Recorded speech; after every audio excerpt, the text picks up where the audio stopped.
इमरान ही आ रहा है इंशाल्लाह, कोई और नहीं आएगा।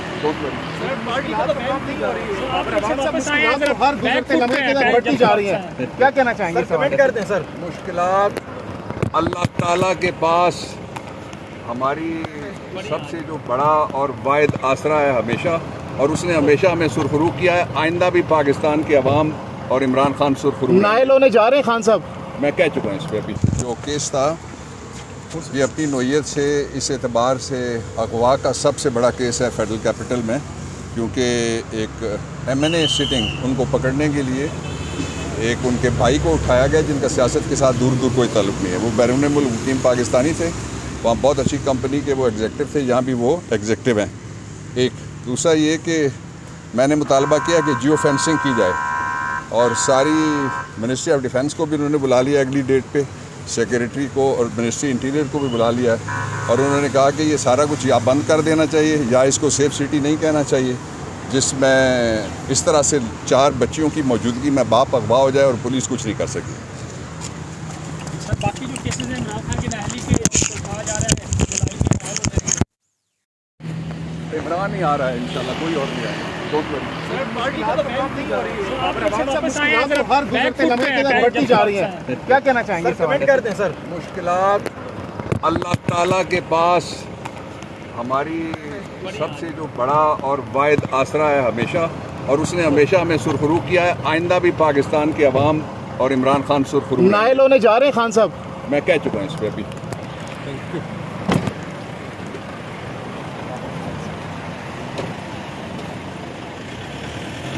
और हम उल्लू के पट्टों की तरह इस्तेमाल हो रहे हैं, हम एक दूसरे का गिरबान पकड़ रहे हैं। हम यहाँ पर हक व बातिल की जंग, ज़मीन के तनाज़े को समझ के हमने एक दूसरे के मेरे आके लोग हमारे पार्टी के वर्कर से पूछ रहे हैं कि आपके चेयरमैन का स्टेटमेंट नहीं आया कि वो इस फिरके के साथ हैं या उस फिरके के साथ हैं। मेरे साथ दोनों फिरके मौजूद हैं, मैं पाकिस्तान के साथ हूँ। आप इस फिरके के साथ हैं या उस फिरके के साथ हैं। भाई मेरे पाड़ा चिनार के बच्चे रात को सो नहीं पा रहे, वहां की बच्चियां स्कूल नहीं जा पा रही। कुरम एजेंसी आपके ट्राइबल एरियाज का सबसे ज्यादा वेल एजुकेटेड एरिया है। अगर ट्राइबल एरियाज को देखा जाए जहां का लिटरेसी रेट सबसे अच्छा है, कोई तो साजिश होगी सोची समझी जिस बेस पे यहां के अमन को तबाह किया गया है। और इस पर मैं बहुत बड़े दिल से यह बात करना चाह रहा हूं, जो काम हुकूमत को करना चाहिए था वो आज मंजूर पश्तीन कर रहा है। मंजूर पश्तीन की कल मैंने बयान सुना जिसमें उसने कहा कि मैं सारे मशारान को लेकर जाऊंगा और अमन के मुज़ाकरात कराए जाएंगे। दोनों तरफ मेरे अपने कौम के लोग मर रहे हैं, हम ये नहीं चाहते। तो इस मामले में पाकिस्तान नज़रियाती पार्टी मंजूर पश्तीन के इस मौक़िफ़ की हिमायत करती है। और अगर अमन के मुज़ाकरात इस तरह भी नहीं होते, दूसरे फेज़ में उलमा से जो रिक्वेस्ट की उस तरह भी नहीं होते, तो फिर तीसरे फेज़ में पाकिस्तान नज़रियाती पार्टी गिलगित से लेकर कराची तक, पंजाब से लेकर सिंध तक तमाम ट्राइबल एल्डर्स को लेकर, मशारान को लेकर, और जितने लोग जो गैर मुतनाज़ शख्सियात हैं जो पाकिस्तान का दर्द रखते हैं, उनको लेकर अमन का झंडा बुलंद करके इंशाअल्लाह ताला पाड़ा चिनार का रुख करेगी और वहाँ के लोगों से आगे जाके हाथ जोड़ के कहेगी कि अपने दूसरी नस्ल तक ये लड़ाई चलेगी, ये तीसरी नस्ल तक ना लेके जाएं। क्योंकि इस जंग का फिर मामला सिर्फ पाकिस्तान तक नहीं रहना, पूरी उम्मत 2 हिस्सों में डिवाइड हो जाएगी। पाकिस्तान इससे बढ़कर फ़िरका वारियत का मुतहम्मिल नहीं हो सकता। हम आने वाली नस्लों को इत्तेहाद उम्मत का और यकजाइयत का और इत्तेहाद का दर्स दें, बजाय इसके कि हम उसे तकसीम करने का दर्स दें। मैं इसी पर आप तमाम सहाफ़ियों का दोबारा शुक्रगुज़ार हूँ कि आप लोगों ने कीमती वक्त दिया, आप यहाँ तशरीफ़ लाए, हमारा बयानिया इस कौम तक पहुँचा। और मैं यही दरख्वास्त करूँगा, हम बहुत छोटे हैं, हम लोग नौजवान हैं। ये काम शायद आज बनता था वज़ीर आज़म का कि वो करता, ये काम बनता था आज 50 साल पुरानी पीपल्स पार्टी का कि वो करती, ये काम बनता था उन सियासी जमातों का जिनको कम से कम 25-30 साल हो चुके हैं। जब वो नहीं कर रहे तो फिर हमें मैदान में उतरना पड़ा। हम जानते हैं कि हम शायद अपने कद से ऊंची बात कर रहे हैं, लेकिन मैंने माजी में बांग्लादेश को अलग होते हुए तारीख़ में ज़रूर देखा है। मैं मुस्तक़बिल में पाकिस्तान के और टुकड़े नहीं देख सकता। मैं इस पाकिस्तान से मोहब्बत नहीं करता, मैं इस पाकिस्तान से इश्क करता हूँ और इसके दुश्मन को अपना दुश्मन समझता हूँ, इसके दोस्त को अपना दोस्त समझता हूँ और ये इश्क भी मेरा रूहानी बुनियाद पे है कि ये वाहिद रियासत है जो इस्लाम के नाम पे हासिल की गई। चल रही है या नहीं चल रही, उसमें मेरा और आपका कसूर है। अल्लाह ताला दीन इस्लाम और वतन अज़ीज़ पाकिस्तान का हामी और नासिर हो।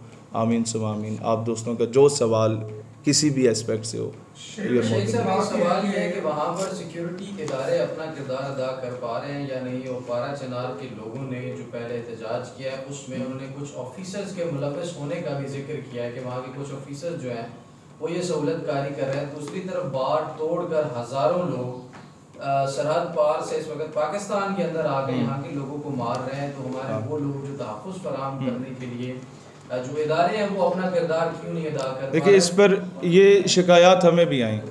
कल पूरा दिन हमने इस पर होमवर्क किया। दोनों कबाइल के नौजवान हमारे साथ मौजूद है, इनकी जानिब से भी यही चीज़ आई कि बाहर की इन्वॉल्वमेंट दोनों तरफ से होने का खदशात हैं और हो भी रही है, और ये चीज़ पाकिस्तान कभी भी एक्सेप्ट नहीं कर सकता। इसके बाद फिर कौमियत की बुनियाद पे और मसलक की बुनियाद पे तकसीम ही नज़र आती है। इस वक्त बजाय इसके कि हम किसी एक स्कूल ऑफ थॉट को तनकीद का निशाना बनाएं, हम यही चीज़ कहना चाहते हैं अपने इदारों से भी, अपनी गवर्नमेंट से भी, कि हतुल वसा कोशिश करें। यहाँ का जो लोकल इमाम या लोकल आलिम या लोकल जाकिर बैठा हुआ है, उसकी शायद वो फ़हम व फ़रासत नहीं है जो पाकिस्तान की कौमी सतह के उलमा या जाकिरीन की है। उनको ऑन बोर्ड लिया जाए, रियासत उनको लेके जाए और दरमियान में बिठाए तो शायद उनका हया कर लिया जाए। जिनकी ये सीडियाँ या जिनकी कैसेट सुन के अपने खुतबात दिए जाते हैं, अब उन लोगों तक गेम जा चुकी है, अब उनको मैदान में आना होगा। कोई और सर किसी ने तो ये फील किया कि ऐसे इक़दाम पर एक्टिव होना चाहिए। वहाँ पर जिस तरह के आपने इशारा किया कि ज़मीनों का मामला है जो फ़िरका वाराना रुख अख्तियार कर रहे हैं, यानी कि मसला फ़िरका वाराना नहीं है लेकिन रुख अख्तियार कर रहे हैं, अब बन चुका है।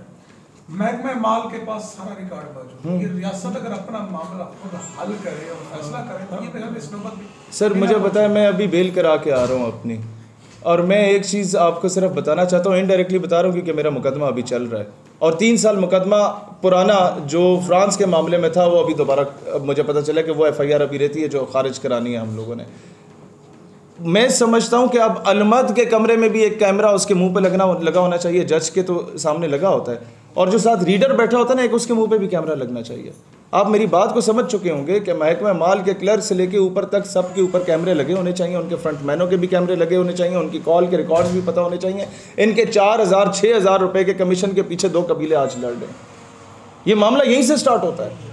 एक पटवारी को पैसे दे के वो एक के नाम पे ज़मीन करवा दी जाती है और पता चलता है कि यार नाम पे तो इसके दादे की थी, ये दादा तब्दील करवा दिया गया है। तो ये उसी बेस पे ये फसादात शुरू होते हैं, और उसके बाद फिर पॉलिटिकल विक्टिमाइजेशन तक बात आती है, वो भी छोटी चीज़ है। फिर आती है मसले की विक्टिमाइजेशन तक बात, फिर बात वहाँ पर हो रही होती है, और कोयटा, इस्लामाबाद, कराची में, झंग में, और फिर आपके लाहौर में धरने हो रहे होते हैं। फिर वहाँ से बात शुरू होती है, और यहाँ की मसाजिद और इमाम बारगाह जब एक दूसरे के ख़िलाफ़ बयान देती हैं तो फिर तीसरी कुव्वत दरमियान में आती है। पहले मदरसे पे धमाका करवाती है, फिर इमाम बारगाह पे धमाका कराती है, और बाद में पता चलता है कि अहमद कांसी को क्यों अंग्रेज़ों ने उठवाया था, कि उनका प्लान लीक करने वाला यह आदमी था जो पहले भी सुन्नी शिया फसाद कराना चाहते थे। ये बात बहुत छोटी सी चिंगारी से शुरू होती है, लेकिन स्टेच इन टाइम सेव्स 9। हम वो स्टेच इन टाइम करने आए हैं यहाँ पर कि मुस्तकबिल में वो सेव्स 9 वाला चक्कर ना हो, मतलब वो उससे भी हम लोग हाथ ना धो बैठें। कोई और सवाल किसी दोस्त का? थैंक यू, बहुत शुक्रिया।